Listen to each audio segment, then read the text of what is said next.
Look, when I walked away, I had to be concerned because my boss was very upset with me, contract on my life. Yeah. My father was very upset with me. He didn't know what I was going to do. When you walk away, everybody thinks you're going to become a witness.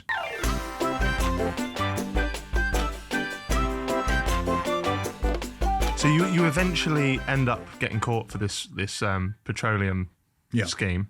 How does that house of cards come tumbling? My partner, that Larry Rizzo, who by the way was 6'4", 450 pounds. Wow, huge guy, almost as big as me.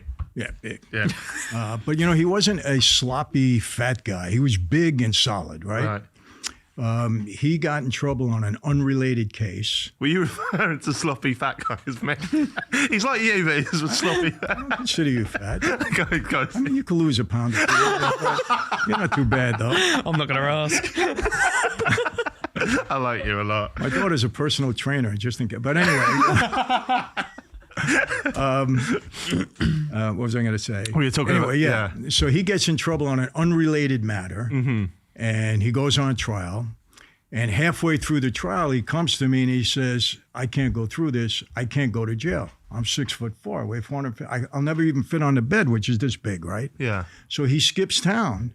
In the middle of the trial, we had a compound in Panama that we had, right? There was no extradition between Panama and the United States. So he says, I'm going to go live in Panama. I can help run the operation from there. So he gets on our plane, he goes. He's living in Panama.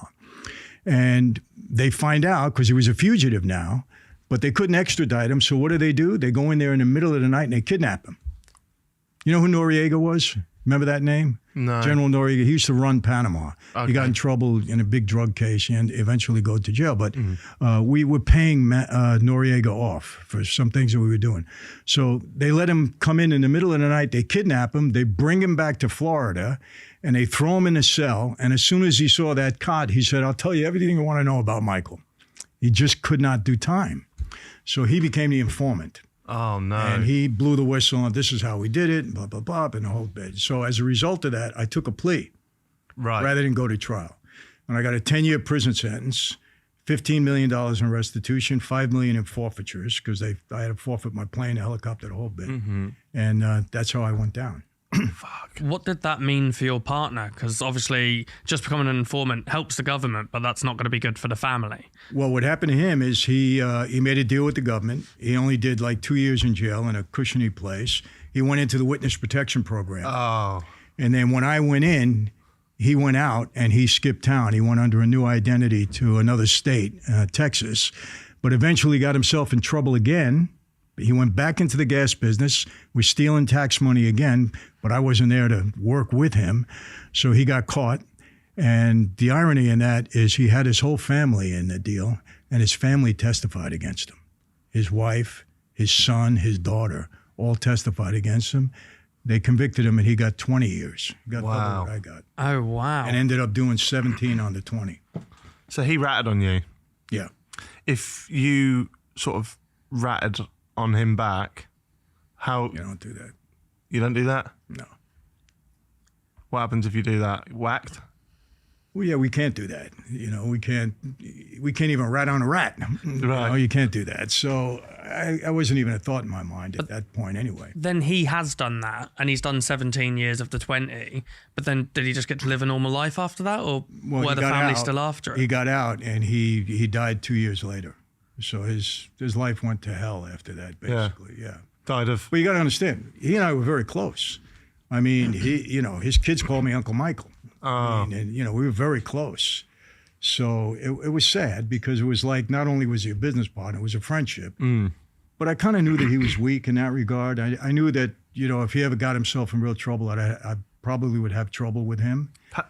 But it's part of the life. How did it make you feel, first and foremost, when you realised he ratted on you? Were you sad? Were you angry? Were you confused? It was like...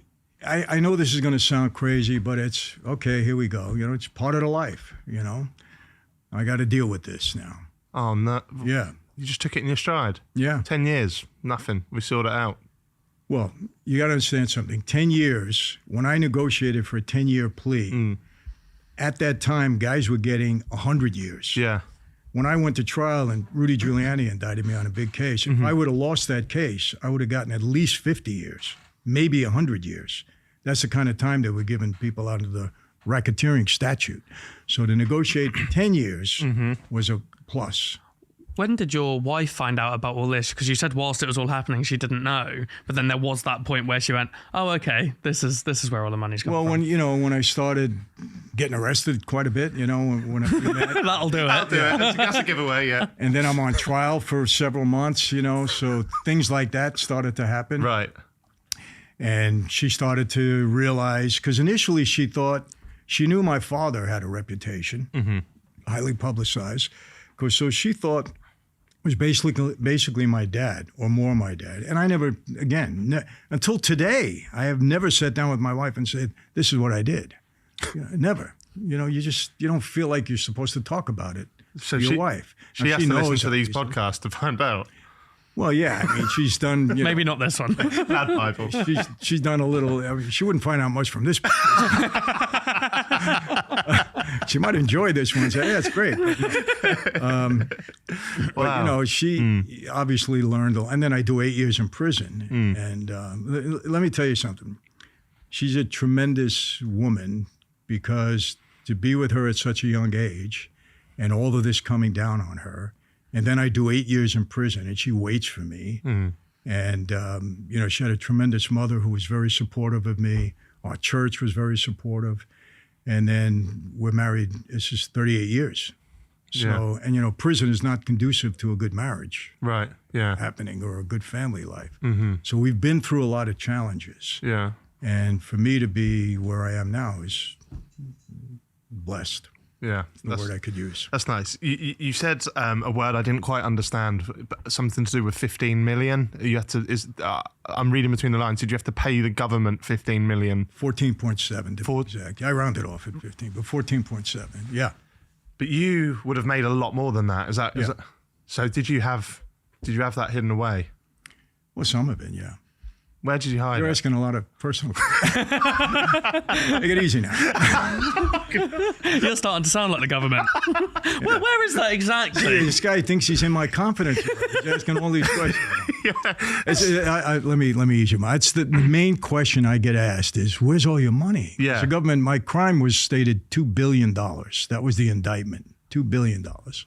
And of course the government exaggerated. It wasn't quite that much, but they were a little bit off. But anyway, listen, people think that I have money buried in banks in Costa Rica and here, and the government investigated a lot of things. They took $33 million I had out of one account that they stole on me. Government stole it back. Imagine that? Yeah. I didn't get credit for it. They took the money and I didn't get credit. It disappeared. Somebody's very wealthy on my $33 million that I stole. It's supposed to be mine, but anyway. Yeah, that was a long time ago. But they got quite a bit off me. But, listen, they claim I have money here and there. And if it's there, I don't know if I'll ever get to use it. But we'll see what happens. Because that's what they say about Escobar, isn't it, as well? Yeah. There's billions buried in Colombia. Escobar made a lot more money than I did. Right. Drug business is, forget it what those cartels have. Yeah. It's unbelievable. Yeah. I would say gas is second to that. Right. And a lot less risky. Yeah. And you're not doing damage to people. We're Robin Hood. Like I said, we put money back in your pocket. Yeah. You put people in the frozen lake and then take them out. That's correct. I was always that kind of good-spirited guy. We mentioned at the top of the show that Forbes once described you as the 18th... Fortune magazine. Fortune magazine. I stand corrected. Described you as the 18th wealthiest mobster in the world. Agree? Disagree? That was a ridiculous chart that they had. How do they calculate that? They don't. It was just, they made it up. They didn't look at my tax returns or anything like that. But, they hear from the government that this guy stole billions of dollars. So they put it as that. Look, I would say this, like I said, I don't think there was any bigger money-making scheme since the days of Prohibition than there was in the gas business. It's just a fact. Right. And it was easier than Prohibition. I mean, believe it or not, it was easier. But so I think it's right to say that I was pretty well off as far as people earning in that life. But how do they make a chart and a list like that? It was silly. Who did you notice? Did you look at the list and see the names above yours? I knew just about everybody on the list. And I was the youngest guy on the list. But what's fascinating, what's even more telling about that list, that was written in 1986. It was a huge article in Fortune. I mean, it was half the magazine. They featured 6 of us. I was one of the 6. And there was 50 on the chart. Well, out of the 50, some 30 years later, 48 of them are dead. Wow. Number 49 is doing life in prison. I'm the only one alive and free out of that 50. Wow. That's more telling than the silly list that they put together. Yeah. Fucking hell. And I heard you say on another podcast that when you became a made man, you were sworn in with like 5 other men. 5 of the men. And they're all gone. And 5 of them were murdered. Because we had a war in our family, and 13 guys got killed, 5 of them, and 18 guys became informants, and 63 guys went to jail. And fortunately, or unfortunately, I think it was fortunately, I was in jail in solitary confinement for 29 months and 7 days throughout the war. The feds kept me in lockdown because they were very upset with me because I wasn't cooperating with them. Yeah. And so they kept me in solitary throughout that time. Did you? Because you were a danger to others, or others were a danger to you? Well, they used that excuse. Yeah. But really, it was because I You wouldn't weren't cooperating. Yeah. And they were trying to break me and get even with me and do all that stuff. Yeah, that's what they do. Did you feel like you were in danger during this war? Not during the war, because it was a power struggle within our family. One guy was boss and was in prison. He was my boss, and another guy felt that he wanted to take his place. So there was a war. Had I been home, I would have been involved in it, no doubt. But I was in prison. But I wasn't concerned about that, although if somebody would have perceived that I was on one side or the other and there was a rival in there, we would have went at each other, maybe. Who knows? But it didn't happen. But, look, when I walked away, I had to be concerned because my boss was very upset with me, contract on my life. Yeah. My father was very upset with me. He didn't know what I was going to do. When you walk away, everybody thinks you're going to become a witness. And the feds tried to feed that because they were putting my name out there as a witness on some of the trials that were going up. Right. I never showed up. I never got there. So when you say you walk away, you mean you're walking away from the mob life, from the mafia and stuff like that? I didn't want to hurt anybody. I just don't want to be involved anymore. Yeah. What made you want to walk away? Just my wife. Because I said, listen, I'm in love with this young girl. Am I going to marry her and go to prison? Because eventually that's what's going to happen. They're never going to leave me alone. Yeah. I had too much of a bullseye on my back. Yeah. Never leave me alone. And I've said this all the time. The mafia life, Cosa Nostra, they're evil lifestyles. Now, I want to be clear. I'm not calling the guys evil. I was one of them. A lot of good guys. Why do good people do bad things?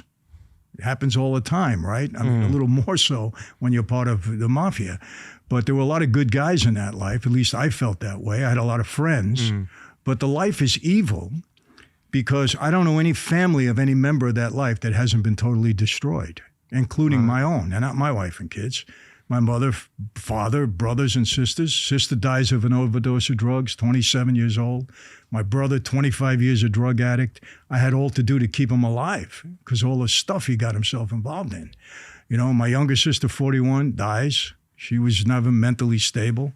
My mother, 33 years without a husband. Her relationship with my dad grew ugly because she blamed him for everything that went wrong, rightfully so. Yeah. Because I attribute it all to my father's membership in that life. No doubt.